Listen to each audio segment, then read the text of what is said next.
President Han Sung-jun stood on the observation deck of Unity Station, looking out at the incredible sight before him. Ships from hundreds of different species moved peacefully through space, their crews working together to build the new galaxy.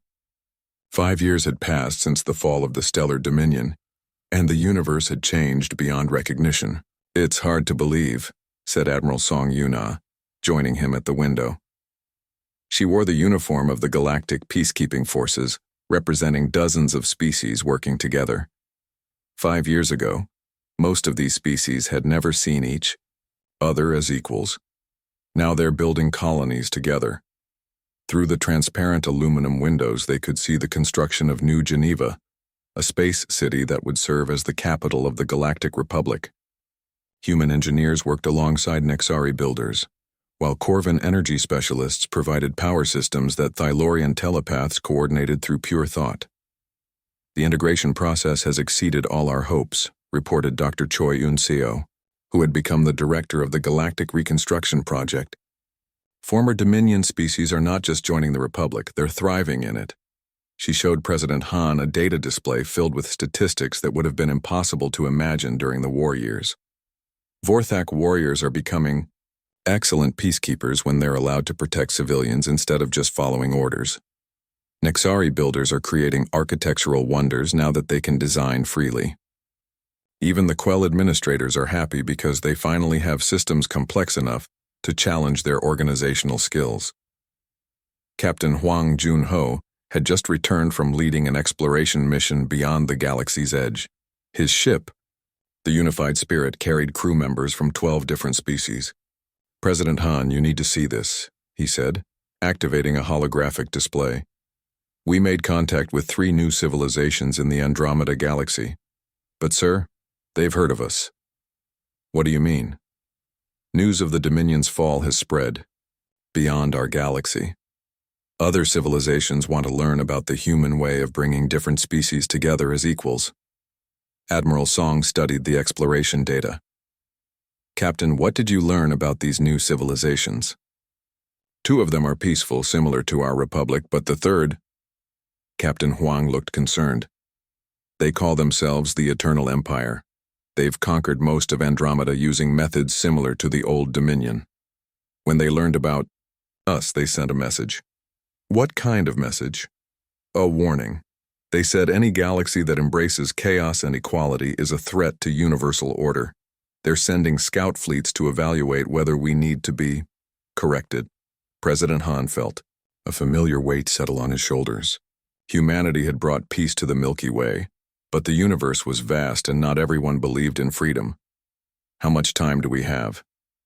"Their fastest ships would take 2 years to reach us." "But, sir, their technology appears more advanced than anything the Dominion had." Dr. Choi looked up from her reconstruction reports. "President, this might actually be good news." "How can an invasion threat be good news?" "Because we're not the same species we were when we first fought the Dominion. Look around you.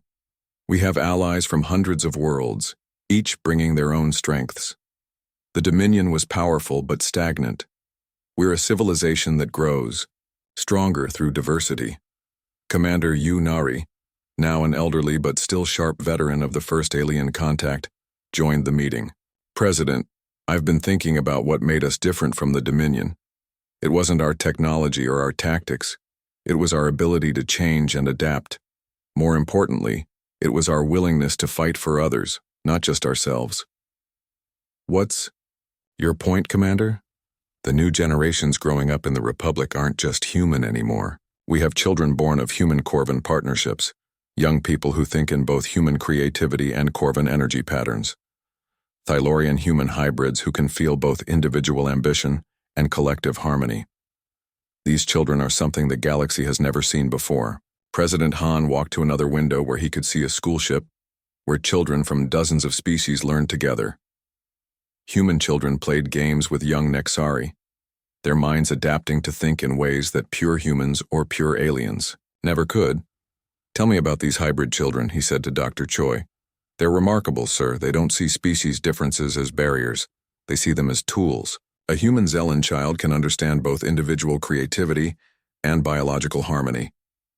A Thylorian human teenager can balance telepathic connection with personal independence. They're becoming something new. Admiral Song had been reviewing defense preparations. Sir, if we're going to face this eternal empire, we need to be ready. But our advantages are the same as they were against the Dominion: adaptability, cooperation, and the refusal to give up. Captain Huang had more exploration, data to share. Admiral, there's something else. The peaceful civilizations in Andromeda want to join our republic. They're asking for protection against the Eternal Empire. If we accept them, we'll be responsible for defending multiple galaxies. How many people are we talking about? Billions, sir. Maybe trillions. Entire civilizations that want to be free but don't know how to fight for themselves. President Han thought about the responsibility they were being asked to accept. Humanity had begun this journey just trying to survive first contact with aliens. Now they were being asked to defend multiple galaxies against tyranny. Commander Yu, what do you think Captain Lee Tae-ho would say if he were here? The old commander smiled, remembering the captain who had started it all. Sir, he'd say that if people need help, humans help them. That's what we do. Dr. Choi brought up a holographic map showing the local galactic group. President, we have advantages the Eternal Empire doesn't expect. They're used to conquering individual species one at a time. They've never faced a multi-species alliance that fights as one. What about resources? We have entire solar systems being converted to ship construction.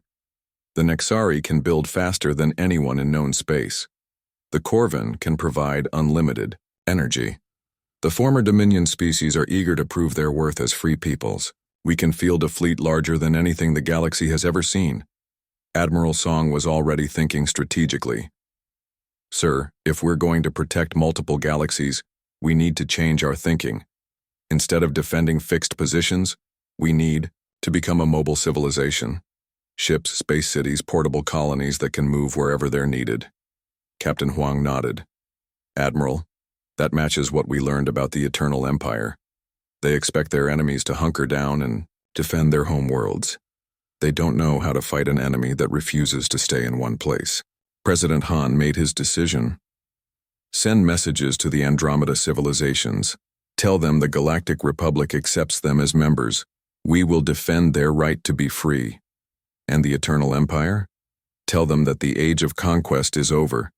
If they want to fight someone, they can fight us. But we won't let them enslave innocent civilizations. As the meeting ended, President Han remained at the observation window. In the distance, he could see Earth's sun, still shining brightly thanks to Dr. Park Sora's sacrifice. Around him, the new capital city grew larger every day, with beings from hundreds of worlds working together to build something unprecedented. The children playing in the school ship caught his attention. They were the future, not just human children, but the children of the galaxy itself. They thought differently than any generation before them, seeing unity where their parents saw diversity, seeing opportunity where others saw obstacles. President, Dr. Choi said quietly, do you ever wonder what we've started? What do you mean? Humanity's influence is spreading beyond anything we ever imagined. Those children aren't just learning human values. They're creating new values that combine the best of every species. In a few generations, the galaxy might be populated by beings who think like humans, but have abilities we never dreamed of. That good or bad? I think it's evolution, sir. Not biological evolution, but cultural and spiritual evolution. Humanity didn't conquer the galaxy. We taught the galaxy how to grow. Admiral Song joined them at the window. Sir, the defense preparations are proceeding ahead of schedule. Every species wants to contribute something to the common defense. But I have a feeling this won't be like our war with the Dominion. Why not? Because we're not the same people who fought that war. We're stronger, smarter, and more united than ever before. The Eternal Empire is about to learn what happens when you threaten a galaxy that has learned to fight as one family.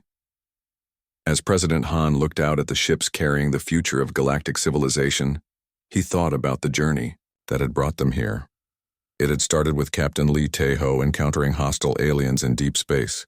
It had continued through desperate battles, heroic sacrifices, and the slow building of trust between species that had been enemies for millennia. Now humanity's children, not just biological children, but all the species they had inspired and united, were preparing to defend freedom itself against a new threat from beyond the stars. The dawn of humanity's galactic conquest was complete, but not in the way anyone had expected. They had not conquered through force, but through inspiration. They had not built an empire, but a family, and now that family was ready to face whatever Chala Admiral Lee Taeho stood in the command center of the experimental ship Soul's Dream, watching scientists work frantically at their stations. Earth's sun was dying, infected by the ancient star killer weapon, and humanity had perhaps weeks before their home system was destroyed. Dr. Park Sora, now the Alliance's chief scientist, looked up from her readings with exhaustion in her eyes. "Admiral, the weapon is more complex than we thought. It's not just destroying the sun, it's changing it at the fundamental level, converting matter to energy in a chain reaction that will spread through the entire star. How much time do we have?" 6 weeks, maybe 7. The process is accelerating. Engineer Kim Mi-young had been studying the captured Dominion technical data for days without sleep. "Admiral, I think I found something. The Star Killer isn't just a weapon, it's a construction tool." "What do you mean?" "The ancient records show it was originally designed to create new stars, not destroy them. The Dominion has been using it backwards, turning the creation process into destruction.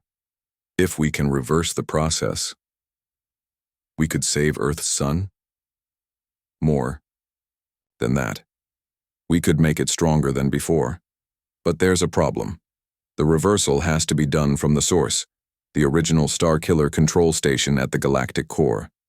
Commander No Jun-seok piloted the fastest ship in the Alliance fleet, a prototype vessel called Soul's Pride. "Admiral, I volunteer for the mission to the galactic core. My ship can make the journey in 3 weeks." Dr. Park studied the star charts. The galactic core is 26,000 light-years away. Even our fastest ships would normally take months. Commander No's experimental drive might work, but it's never been tested over such distances. What about the risks? The drive could fail, stranding the ship in deep space, or worse, it could tear the ship apart. But if we don't try, Earth dies anyway. Admiral Lee made his decision. "Commander No, take a small crew and go. Dr. Park, you're with him. You're the only one who understands both the Star Killer technology and human engineering." Meanwhile, Engineer Kim Mi-young was developing an even more desperate plan on Earth. "General Choi, what I'm proposing has never been attempted. We would essentially perform surgery on a star." General Choi Min-ho, now elderly but still commanding Earth's defenses, studied her plans. "Explain it simply, Engineer Kim." "We send 1,000 ships into the sun's outer layer. Each ship carries a small device that can stabilize stellar matter. Working together, they form a network that supports the sun's structure while Dr. Park reverses the Star Killer at its source." "And the crews of these ships?"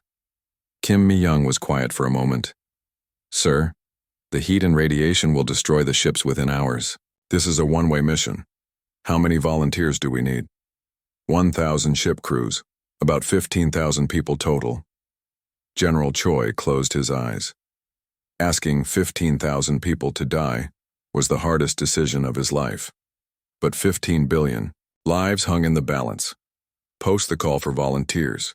Let's see what humanity is made of. The response surprised everyone. Within 6 hours, over 50,000 people had volunteered for the suicide mission. Pilots, engineers, scientists, and ordinary citizens all wanted to help save Earth. Captain Jang Woo-seok, now an old man who had trained a generation of pilots, stepped forward. "General, let me lead the stellar mission. I've been fighting aliens longer than anyone. This is how I want to end my service." As Commander No's ship began its desperate journey to the galactic core, the volunteers on Earth prepared for their own impossible mission. Dr. Park watched the stars stream past as Soul's Pride pushed its experimental drive to the limit. "Commander, the engine readings are getting dangerous. We're asking the ship to do things it wasn't designed for." "Doctor, we're all doing things we weren't designed for. That's what makes us human." 3 weeks into the journey, they encountered something unexpected. The space around the galactic core was not empty. Ancient structures floated in the darkness, the ruins of a civilization so old that even the Dominion had forgotten who built them. "Commander, I'm reading massive energy signatures," reported Lieutenant Yang Hyesu from the sensor station. "Some of these structures are still active. They found the Starkiller control station orbiting a black hole at the galaxy's heart. It was a massive construct, the size of a small moon, covered with technology that seemed to blend science and art. The builders were artists as well as engineers," Dr. Park observed as they approached. "This isn't just a weapon, it's a masterpiece." But the station was defended. Ancient guardian systems activated as Sol's Pride approached, sending beams of energy that could have destroyed entire fleets. "These defenses are beyond anything the Dominion ever had," Commander No said, as he piloted the ship through the maze of deadly beams. "How are we supposed to get inside?" Dr. Park studied the patterns of the guardian systems. "Commander, they're not trying to destroy us. They're testing us." "Testing us for what?" "To see if we're worthy of using the Starkiller. Look at the patterns, they're puzzles, not attacks. The original builders wanted to make sure only intelligent, creative beings could control their masterpiece. Working together, the crew solved the ancient puzzles. The Guardian systems recognized their intelligence and creativity, allowing them to dock with the control station. Inside, they found something incredible. The station's central chamber contained the preserved consciousness of one of the original builders, a being of pure energy that had waited for millions of years. "Welcome, young ones," the ancient being communicated directly into their minds. "I am the last of the architects. We created the Starkiller to nurture new civilizations by giving them the power of stellar engineering. But those who came after us used it only for destruction." Dr. Park stepped forward. "We want to reverse what the Dominion did. We want to save our son and stop this weapon from being used for evil. Your species shows promise. You fight not for conquest but for freedom. You sacrifice not for glory but for others. Yes, I will help you, but the cost is high." The architect explained that reversing the Starkiller would require enormous energy that would have to come from the person operating the controls. Whoever activates the reversal will give their life force to power the stellar restoration. They will become part of the cosmic process itself. Dr. Park did not hesitate. "I'll do it." "Dr. No," Commander No said. "We need you alive." "Commander, I've spent my life studying the stars. Becoming part of them is not death, it's transformation." Meanwhile, back in the solar system, Captain Zhang Wuseok led 1,000 ships toward the dying sun. Earth's star was visibly changing, its surface churning with unnatural patterns as the Starkiller weapon continued its work. "All ships, this is Captain Zhang. Remember, we're not just dying today. We're buying time for Dr. Park to save everyone we've ever loved." Engineer Kim Mi-young coordinated the mission from the command ship. "First wave. Enter the solar corona. Deploy stabilization devices on my mark." The ships flew into the sun's outer atmosphere, their specially designed heat shields glowing white-hot within seconds. The brave crews worked quickly, placing the stabilization devices before their ships were destroyed by the incredible heat. Second wave, go. More ships flew into the inferno. The stellar matter began to stabilize as the network of devices created a support structure within the sun itself. "It's working," Engineer Kim reported. "The chain reaction is slowing, but we need more time." Captain Zhang's ship was one of the last to enter the sun. As his hull began to melt, he sent a final message. "This is Ghost Leader. Tell my family." I flew toward the light. At the galactic core, Dr. Park placed her hands on the ancient controls. The architect's voice filled her mind. "Are you ready, daughter of Earth? Ready to give your individual existence so that billions may live?" "I'm ready." Dr. Park activated the Starkiller reversal. Energy flowed through her body as she became the conduit between the ancient device and Earth's distant sun. She felt her consciousness expanding, becoming part of the stellar engineering process itself. Back in the solar system, Earth's sun suddenly blazed with new life. The deadly chain reaction reversed, becoming a process that strengthened the star. instead of destroying it. The brave crews who had died in the sun's fire had not died in vain. Commander No watched through tears as Dr. Park's body dissolved into pure energy, her life force becoming part of the cosmic restoration. But her voice still echoed in the chamber. Tell Earth, tell everyone, the sun will shine for 1 billion years more. And tell them that sometimes the greatest victory requires the greatest sacrifice. The soul's pride began its journey home, carrying news of victory and loss. Earth was saved, but at the cost of heroes who would never see their home again. As the ship traveled through hyperspace, Commander No thought about what they had accomplished. Humanity had not just survived the Dominion's ultimate weapon, they had turned it into a tool of creation instead of destruction. The war was almost over, but the hardest battles were often won by those who were willing to sacrifice everything for others. Dr. Park Sora and Captain Jang Woo-seok had shown the galaxy what humanity truly meant. Their sacrifice had saved not just Earth, but proved that some things were worth dying for. And in the end, that. President Han Sung-joon stood before the representatives of 12 different alien species in the Great Meeting Hall on New Geneva Station. 2 years ago, he had been the leader of just one world. Now he spoke for the Free Worlds Alliance, a growing rebellion against the Stellar Dominion. Friends, he began, his words being translated into dozens of alien languages. We gather here not as conquerors and conquered, but as equals fighting for freedom. In the audience sat beings that looked nothing like humans. The Corvin looked like living crystals that glowed with inner light. The Zelen were plant-like creatures with moving vines for arms. The Thylorian had large heads and communicated partly through thoughts. All of them had one thing in common. They had been slaves of the Dominion until humans taught them to fight back. Captain Oh Kyung-min watched from the side of the room. As Earth's chief diplomat, she had spent months traveling to different worlds, making contact with species that wanted freedom. It had not been easy work. The Corvin were suspicious at first, she had told President Han before the meeting. They had been enslaved for 800 years. They could not believe that anyone would fight the Dominion just to help others. But when we showed them human battle records, when they saw we were willing to die for people we had never met, they began to trust us. Admiral Park Jin-ae commanded the largest military force in galactic history. Ships from 15 different species flew under her command. Each species brought their own strengths to the alliance.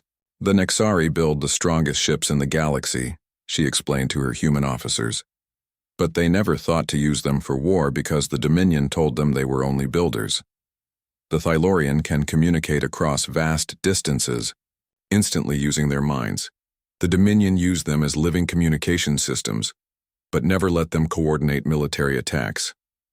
Colonel Yoon Dasam had been busy for months, building an intelligence network that spread across the galaxy. Her agents were not just humans, but members of every Alliance species. The Dominion is starting to panic, she reported to the Alliance leaders. For 3,000 years they never had to fight a real war. When they conquered a species, they would defeat the main army and the whole species would surrender. They don't know how to fight a rebellion that spreads across hundreds of worlds. Dr. Bae Sunmi had become the Alliance's expert on Dominion psychology. Each Dominion species has been locked into the same role for thousands of years. The Vorthak are warriors who never question orders. The Nexari are builders who never create new designs without permission. The Quell are administrators who panic when their schedules are disrupted. They're powerful individually, but they can't adapt. What about their leadership? President Han asked. The Dominion High Council has 12 members, one from each ruling species. They make all decisions by committee, and they never disagree with each other. It makes them stable, but also slow to react to new threats. The Alliance had been winning battles across the galaxy, but Colonel Yoon brought disturbing news to the leadership meeting. Our spies report that the Dominion is planning something desperate. They're moving ships from all over the galaxy toward 12 fortress worlds. These are their most heavily defended systems, each one protecting billions of civilians. Admiral, Park studied the intelligence data. They're trying to force us into a direct attack. If we want to win the war, we have to take these fortress worlds, but they're ready for us. How many ships are we talking about? President Han asked. Each fortress world has at least 1,000 ships defending it, plus orbital weapons, planetary shields, and millions of ground troops. The Dominion is betting that we can't take 12 heavily defended worlds at the same time. Captain O had been working with the Alliance's alien members. Mr. President, I have an idea. What if we don't fight the way they expect? What if we use every species' strength at the same time? Explain.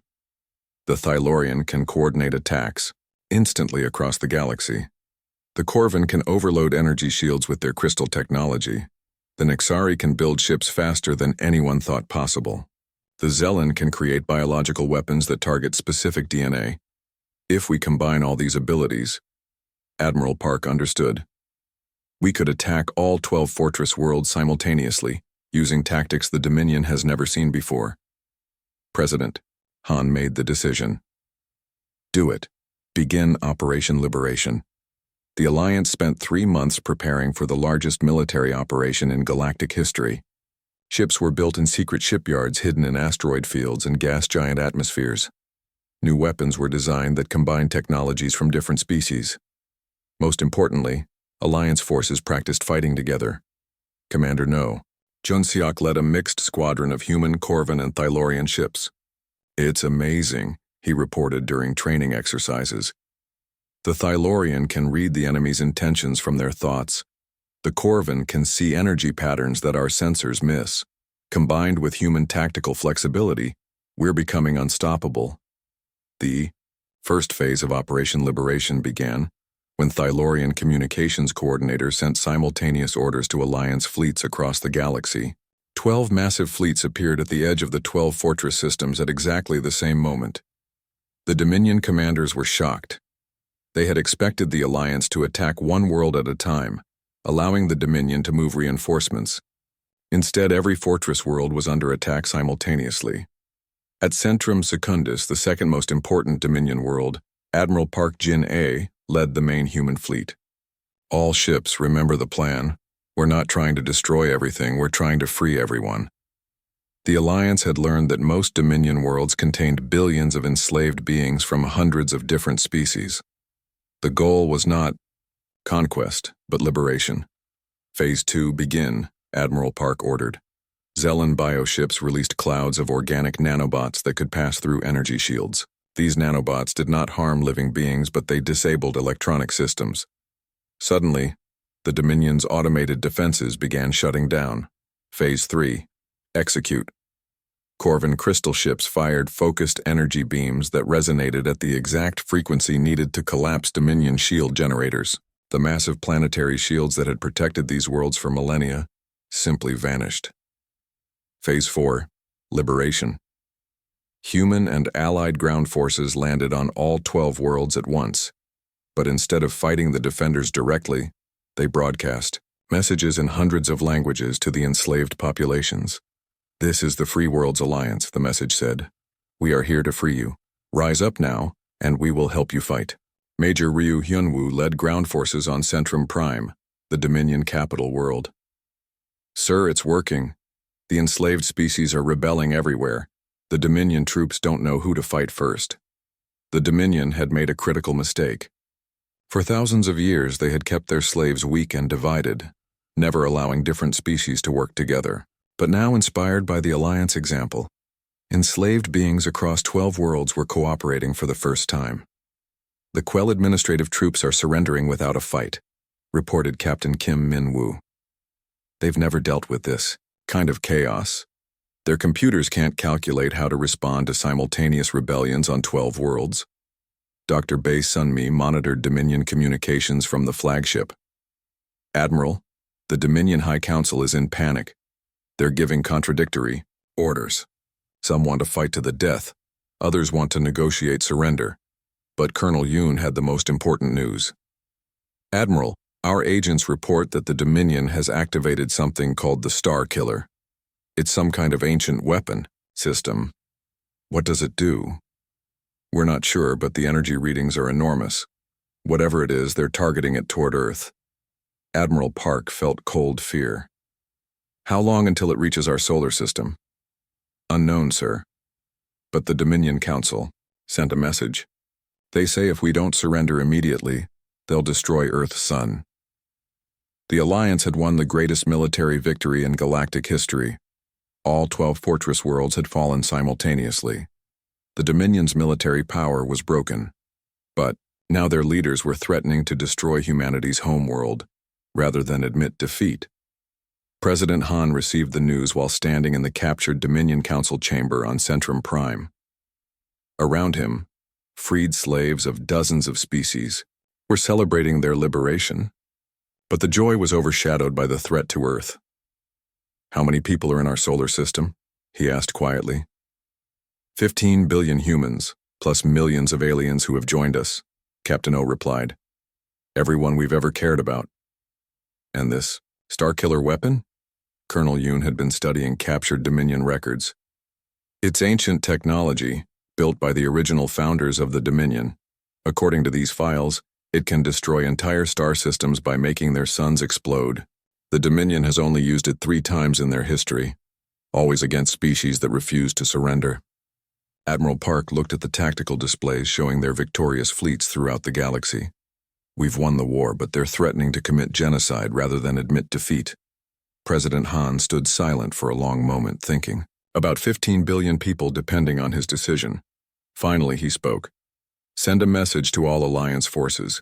We don't negotiate with terrorists, and we don't abandon our principles when threatened. Find this Starkiller weapon and stop it, whatever the cost." Admiral Kang Ji-hun stood on the bridge of the battleship New Seoul as it dropped out of hyperspace. Around him, 20 human ships materialized in the darkness between stars. They were far from Earth now, deep in alien territory. "Navigation, confirm our position," he ordered. "Sir, we are in the Kepler system, exactly where the captured alien charts said we would be. There's a Vorthak supply station on the second planet." Captain Shin-Era's voice came over the communication system from her stealth ship Baekdu. "Admiral, my scouts confirmed the target. 1 space station, 12 cargo ships, and 6 escort vessels. They don't know we're here." Dr. Bae Sunmi, the fleet's alien psychology expert, studied her readings. "Admiral, the aliens are following their normal routine. They unload cargo at exactly the same times every day. They never change their patrol patterns." Admiral Kang smiled. After 6 months of studying captured alien technology and prisoners, humans had learned much about their enemies. The Stellar Dominion was powerful, but they were also predictable. "Major Ryu, are your Marines ready?" Major Ryu Hyunwoo checked his assault team's equipment. "Yes, sir. We've practiced this attack 100 times. The aliens won't know what hit them." The human fleet moved closer to the alien supply station. Earth's new stealth technology, improved from captured alien designs, kept them hidden.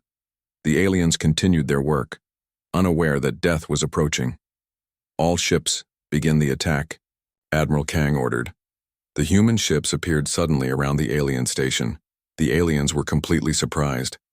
Their escort ships tried to raise shields, but human missiles were already flying toward them. Captain Shin-Era's stealth ship attacked the station's communication center first. "Communications are down, Admiral. They can't call for help." The mirror alien cargo ships tried to run, but they were too slow and too loaded with supplies. Human fighters swarmed around them like hunting birds. "This is too easy," Lieutenant Park Soo-jin said from her fighter cockpit. "They're not even shooting back properly." She was right. The alien crews were trained to follow orders from their commanders.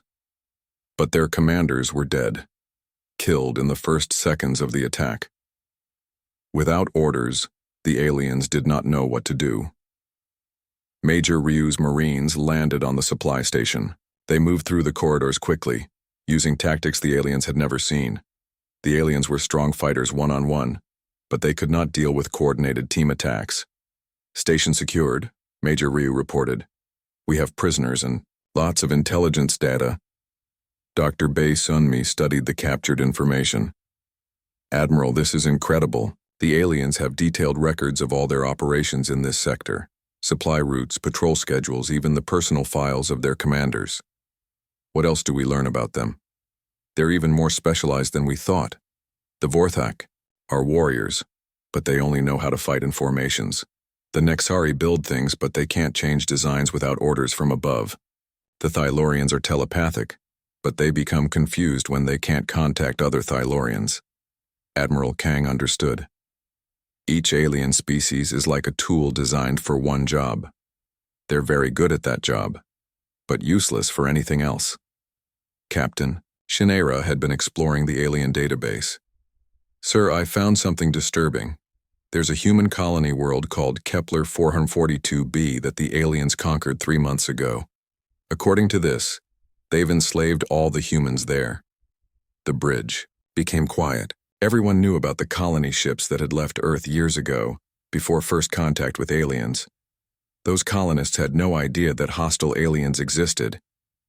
"How many humans?" Admiral Kang asked quietly. 50,000, sir. Men, women, and children. The aliens are using them as manual labor. Admiral Kang's face became hard.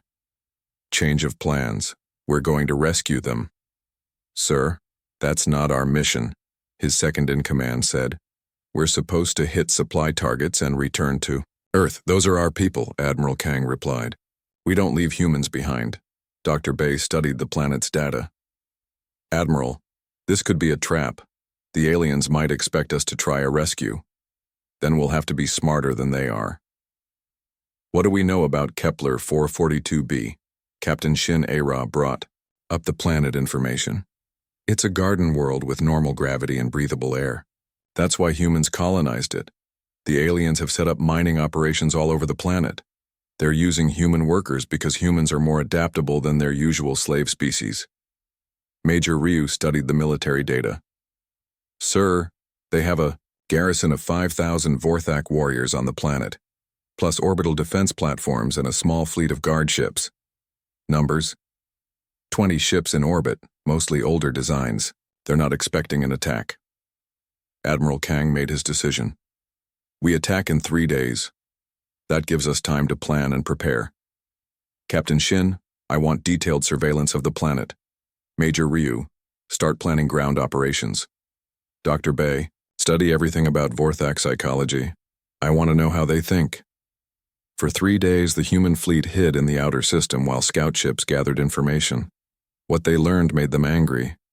The aliens were treating human colonists like animals, working them in dangerous mines with no safety equipment. Many humans had already died. "The colonists have been trying to resist," Captain Shin reported, "but they have no weapons and no way to fight trained Vorthak soldiers." Dr. Bay had disturbing news. "Admiral, the Vorthak commander plans to execute 100 humans tomorrow as punishment for a work slowdown.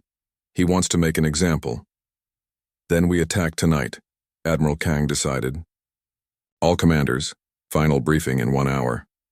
The rescue of Kepler 442b began at midnight planet time. Human ships appeared in orbit without warning, their stealth systems hiding them until the last moment. The alien guard ships were caught completely off guard. They tried to form defensive lines, but human tactics were too unconventional. Captain Shin's stealth ships attacked from behind while the main fleet hit them from the front. "Orbital defenses are down," reported Captain Lee Min-jun from the destroyer Incheon.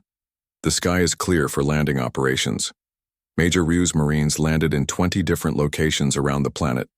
They did not try to fight the main alien army. Instead, they attacked communication centers, supply depots, and command posts. "This is Marine Team Alpha," Major Ryu reported from the main human settlement. "We've freed 2,000 colonists. They're weak but alive." The Vorthak garrison tried to organize a counterattack, but they were confused by the human tactics. They expected the enemy to attack their main base. Instead, humans were everywhere at once, hitting targets the aliens had never thought to defend. "Marine Team Delta here," reported Sergeant Yoon Tae-young. "We've captured the alien commander. He keeps asking to surrender honorably, but he doesn't understand why we won't line up and fight him properly." Dr. Bay monitored alien communications from the flagship. "Admiral, the Vorthak are becoming desperate. They're talking about destroying the mining facilities with the human workers inside. All Marine teams, priority mission change. Secure the mines immediately. Don't let them harm the colonists." The battle for the planet lasted 18 hours. When it was over, All 50,000 human colonists were free. The Vorthak garrison was destroyed or captured. But the real victory was what happened next. Dr. Bay was studying interrogation reports from captured aliens. "Admiral, we've learned something incredible.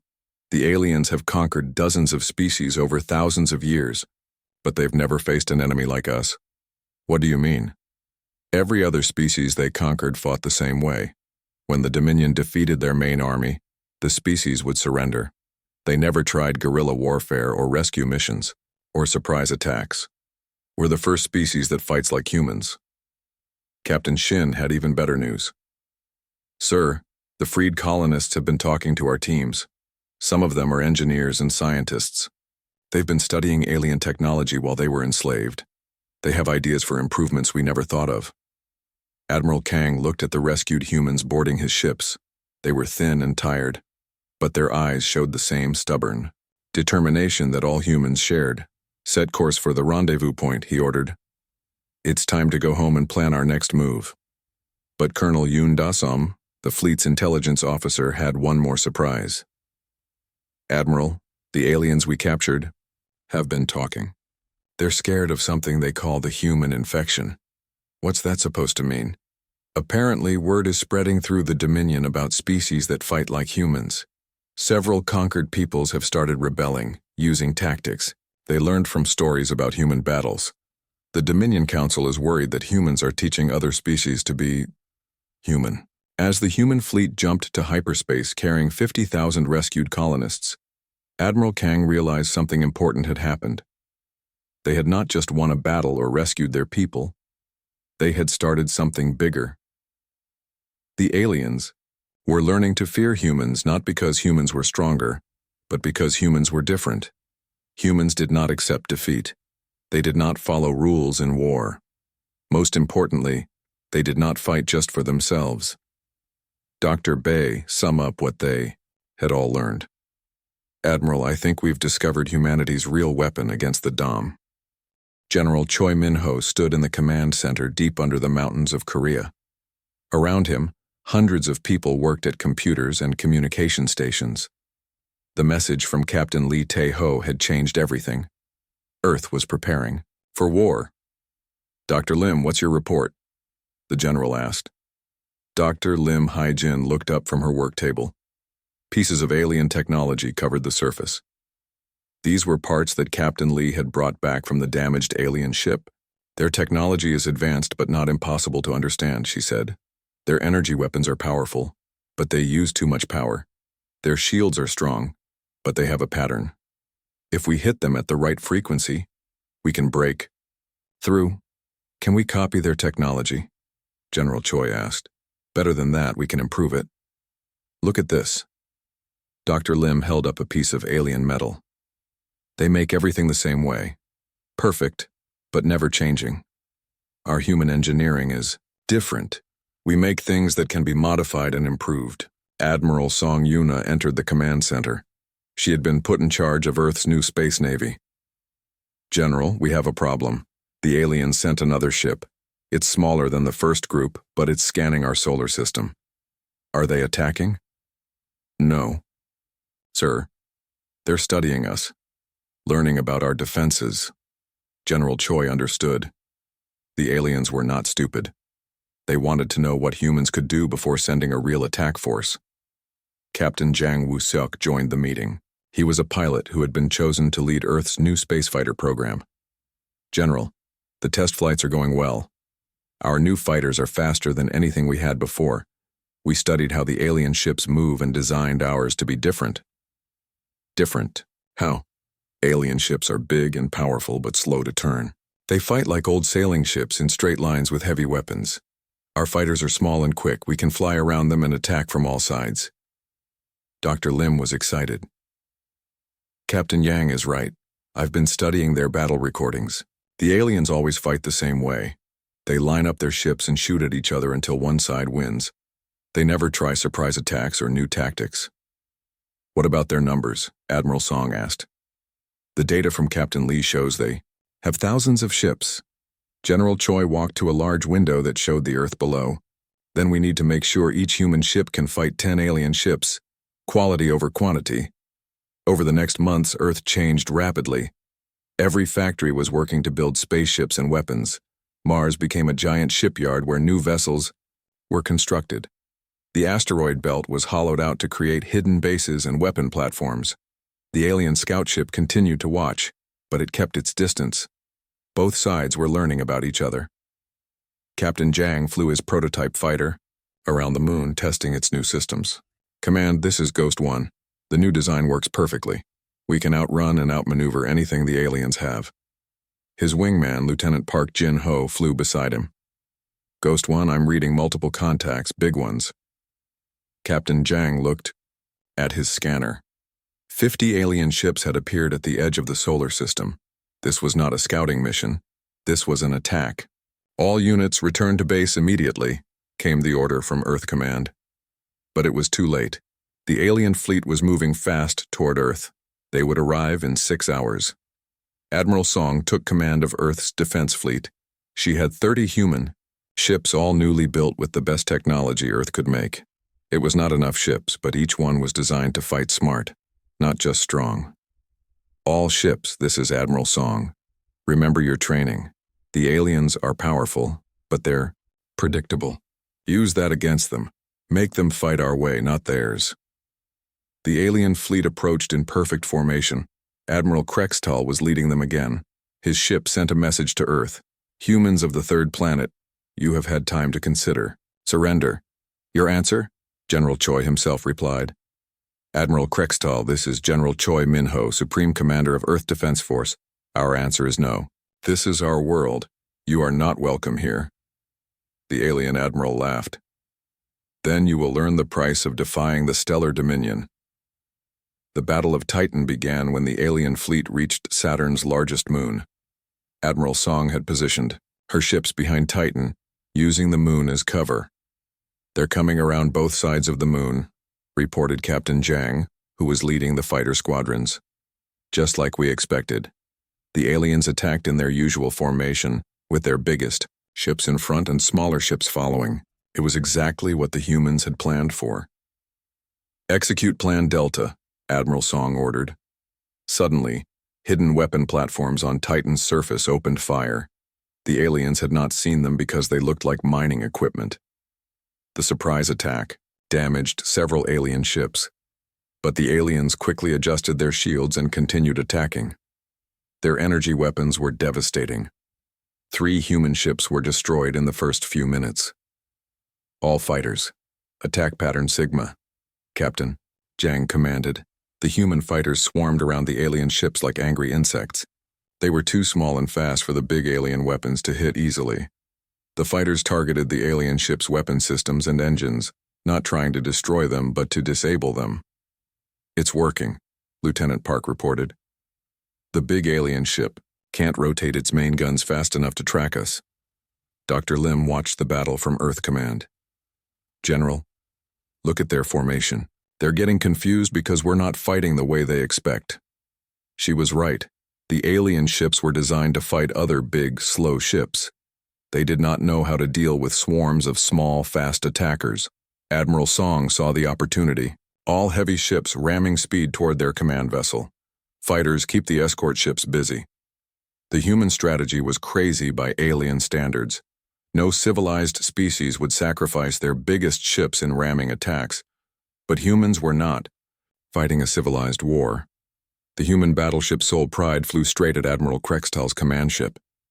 The aliens shot at it with everything they had, but Captain Kim Dong-soo, the Soul Pride's commander, did not change course. At the last second, the Soul Pride fired all its missiles at point-blank range, then rammed into the alien ship's side. Both ships were destroyed, but the explosion disabled 2 more alien vessels. "Command ship is down," Captain Jang reported. "The aliens are losing coordination." Without their leader giving orders, the alien ships began to make mistakes. Some shot at each other by accident. Others flew into dangerous positions trying to help damaged ships. The battle lasted 8 hours. When it was over, all 50 alien ships had been destroyed or disabled. Earth had lost 15 ships and many brave people, but they had won. Admiral Song stood on the bridge of her damaged flagship. looking at the wreckage floating around Titan. "Get me General Choi." "Admiral, congratulations," the general said when the communication connected. "Thank you, sir, but this was just the beginning. The aliens will send more ships, bigger fleets. Then we'll be ready for them."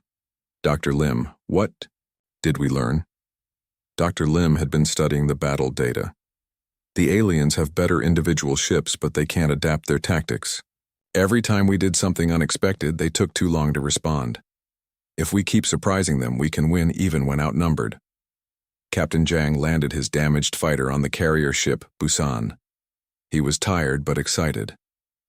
"Admiral, request permission to study the disabled alien ships. I want to learn everything about how they work." "Permission granted, Captain.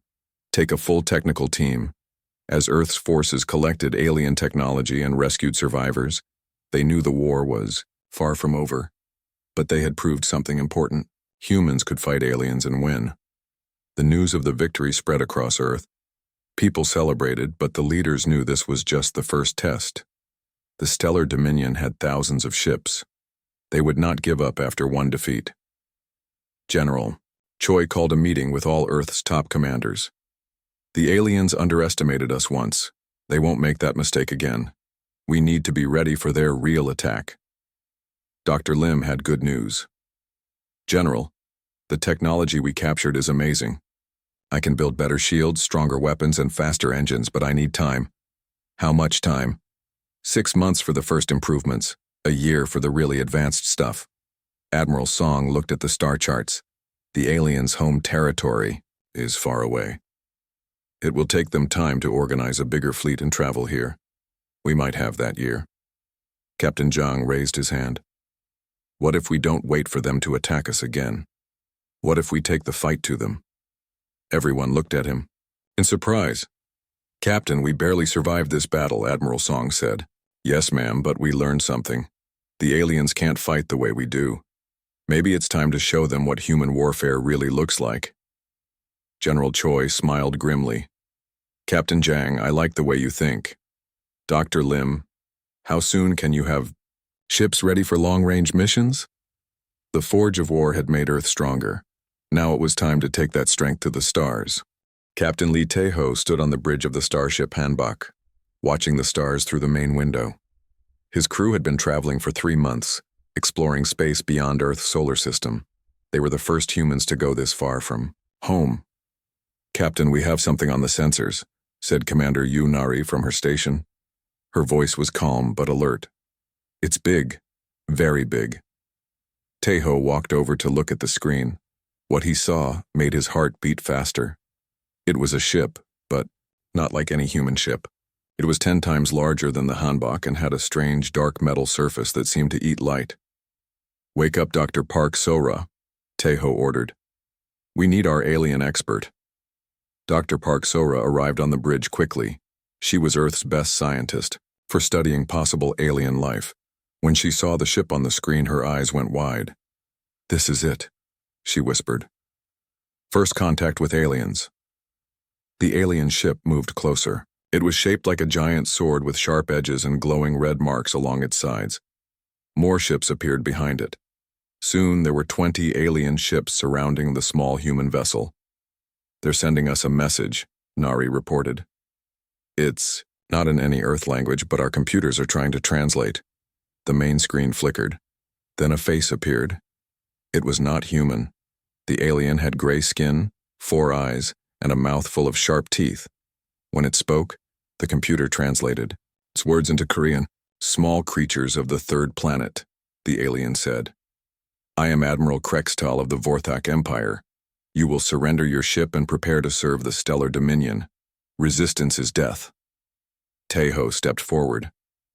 "I am Captain Lee Tae-ho, of Earth. We come in peace. We want to learn about other life in the galaxy." The alien laughed. It was not a pleasant sound. "Peace? You are too small for peace. You are good only for work. Lower your shields and prepare to be boarded." Colonel Kim Dong-woo, the ship's military advisor, moved next to the captain. "Sir, their weapons are charging. They mean to take us by force." "So much for peaceful first contact," Tae-ho said quietly. Then he raised his voice.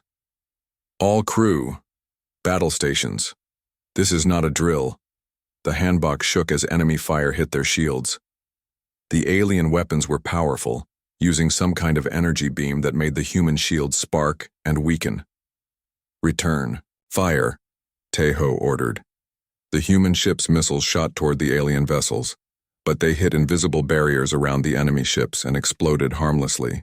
Their shields are too strong, Nari reported. Our weapons can't break through. Dr. Park So-ra was studying the enemy ships on her scanner. Captain, I noticed something strange. All their ships move in the same pattern. They don't change their attack plan. What do you mean? Tejo asked while the ship shook from more enemy fire. They're following orders from one ship.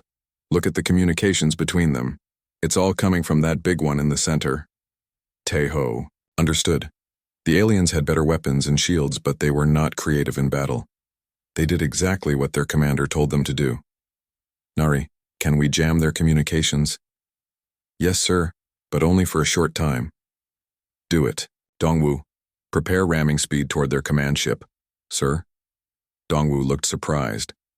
They expect us to fight like them? Let's show them how humans really fight. The handbox communication jammers activated. Suddenly, the alien ships stopped their organized attack. They seemed confused without orders from their leader.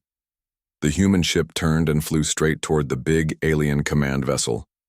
The aliens tried to shoot them, but they were too surprised by this crazy attack to aim. Well, brace for impact, Tejo shouted. But instead of crashing, the Hanbok fired all its missiles at the exact moment it reached the alien ship. The explosions happened so close that the alien shields could not stop them all. The command ship's shields failed. The Vorthak ship was damaged but not destroyed. However, something else happened. Without their command ship giving orders, the other alien vessels did not know what to do. They fired randomly and even hit each other by mistake. Now, Tejo ordered, all power to engines, get us out of here. The Hanbok flew away fast. The confused alien ships tried to follow, but they kept getting in each other's way without proper commands. Dr. Park So-ra smiled. Captain, I'm reading something interesting. The damaged command ship is leaking data. Our computers are copying their star charts and communication codes. As the human ship escaped to a safe distance, the crew studied what they had learned. The information showed them a map of local space and details about the alien empire.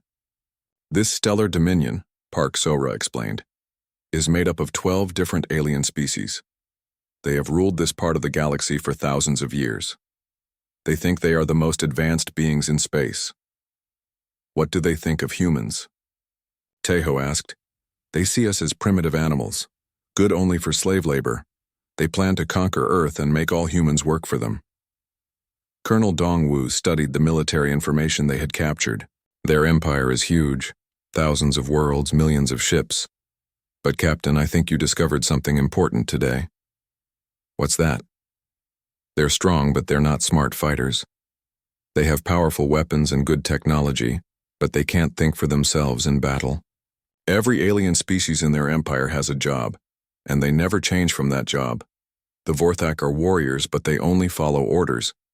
They never create new battle plans. Dr. Park So-ra was excited. This could be humanity's advantage. We adapt. We change. We find new ways to solve problems. They don't. The captain looked at the star map showing the huge alien empire. Earth was marked with a red symbol that meant, target for conquest. Send a message to Earth immediately, Tejo ordered. Tell them aliens are real and they're coming. Tell them we learned the aliens are powerful, but they have weaknesses. Most important, tell them humanity needs to prepare for war. As the Hanbok began its journey home, the crew knew their lives had changed forever. They were no longer explorers looking for new worlds. They were scouts who had found humanity's greatest threat. The alien ships had stopped chasing them, but Admiral Krextal's final message was clear. Little humans, you have seen the power of the Dominion. We will come to your world soon. You cannot hide among the stars. Surrender now, or watch your planet burn. But the humans were not planning to surrender. They had learned something the aliens did not expect. Humans could fight in ways the rigid, alien mind could not understand. The battle for Earth's freedom was about to begin. The first meeting between humans and aliens was over. Both sides now knew the other existed. The aliens thought they had found new slaves. The humans knew they had found their greatest challenge. But in that first battle, humanity had proved something important. They might be smaller and have weaker weapons, but they had something the aliens did not have. They could think, adapt, and surprise their enemies. The war for the galaxy was coming, and humanity was ready to fight.